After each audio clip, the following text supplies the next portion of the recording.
Kita dah belajar dah dulu, permulaan dulu khusus haji kita. Nabi SAW memperjelaskan apa? Akan datang akhir zaman, umat manusia menunaikan ibadah haji 4 macam golongan. Ingat tak?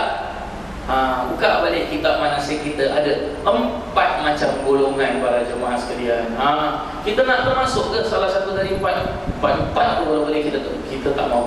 Kita nak macam mana? Datang menunaikan ibadah haji, datang menunaikan ibadah umrah sebagai hamba Allah yang sejati. Seterusnya para jemaah sekalian,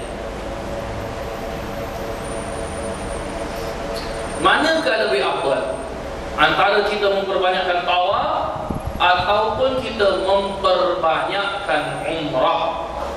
Mana lebih afdal para jemaah sekalian? Yang afdalnya di sini para jemaah sekalian, ya, memperbanyakkan umrah ataupun memperbanyakkan tawaf. Tawaf memang banyak kelebihan-kelebihan. Hadis-hadis Nabi SAW memperjelaskan tentang kelebihan tawaf. Tetapi kalau tentang ke umrah para jemaah sekalian, ulama berbeza pendapat. Ada yang memperjelaskan bahawasanya untuk memperbanyakkan umrah ini bukan tak boleh, boleh. Akan tetapi Nabi SAW melaksanakan umrah hanya 4 kali sahaja sepanjang hidupnya beliau. Mana 4 kali tersebut para jemaah sekalian? 4 kalinya ialah pada tahun 6 Hijrah. Nabi SAW menunaikan, Nabi SAW dan para sahabat tertahan di Hudaibiyah, tak boleh masuk. Dan pada tahun yang ke-7 dijelaskan Umratul Qadha. Dalam sejarah Islam ada yang memperjelaskan tahun Qadha, ada yang memperjelaskan tahun Qadha. Apa dia? Sebab tahun 6 Hijrah tak dapat, jadi pada tahun 7 Hijrah Nabi berangkat masuk ke kota Mekah menunaikan umrah. Pada tahun ke-8 pula, iaitu pada Iftitahul Makkah ataupun disebut dengan Fathul Makkah. Di dalam Al-Quran Allah Subhanahu wa taala memperjelaskan, "Idza jaa nasrullahi wal fath wa ra'aitan nasa yadkhuluna fi dinillahi afwaja." Itu dia tentang Fathul Makkah. Jadi pada tahun 8 hijrah tersebut, iaitu umrahnya dari Ji'ranah.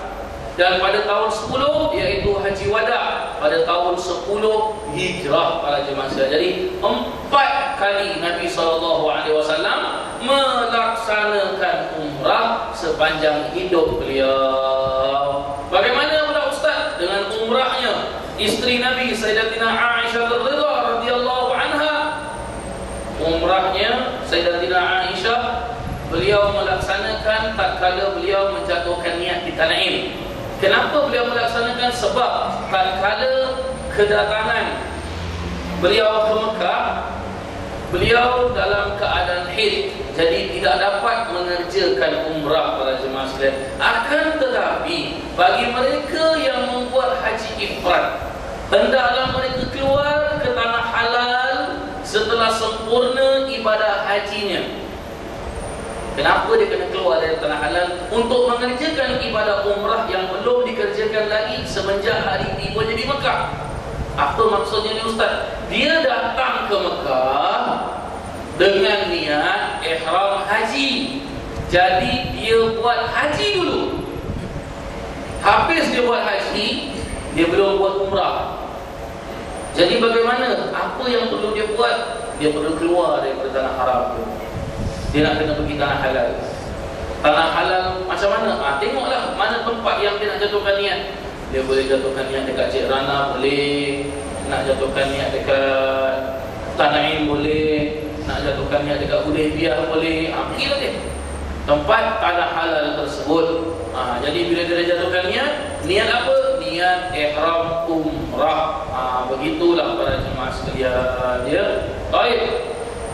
Dan sebaik-baiknya dipenuhkan masa lapangnya dengan memperbanyakkan tawaf. Dan sememangnya tawaf itu dianjurkan untuk diperbanyakkan, sebagaimana kata Anas bin Malik radhiyallahu anhu dan hadis-hadis yang menyebutkan kelebihan tawaf.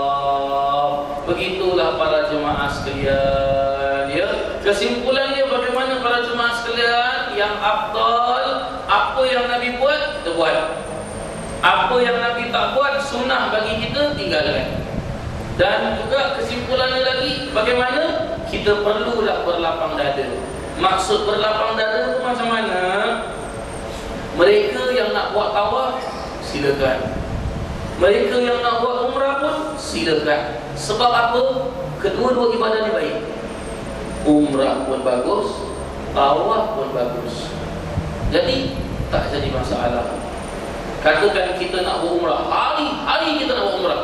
Ada bila lagi 1 minggu kita duduk Mekah, lepas tu kita nak pergi ke Madinah. Ataupun ada bila lagi 1 minggu kita duduk Mekah, lepas tu kita nak pergi Jeddah, nak balik dah.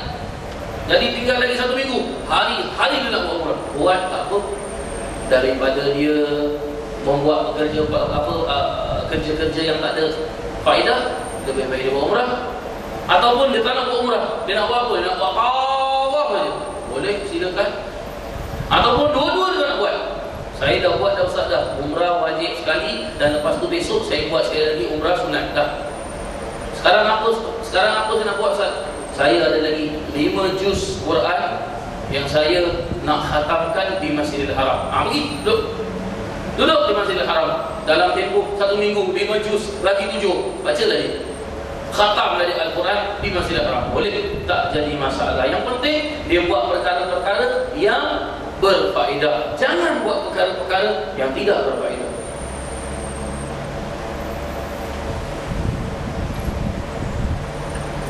Dan juga sebaik-baiknya para jemaah sekalian, kalaulah ada orang dia dah habis buat umrah dan dia nak buat umrah untuk siapa? Untuk ahli keluarganya, untuk sahabat handainya, ataupun orang mengamanahkan kepada dia, awak boleh buatkan saya umrah tak?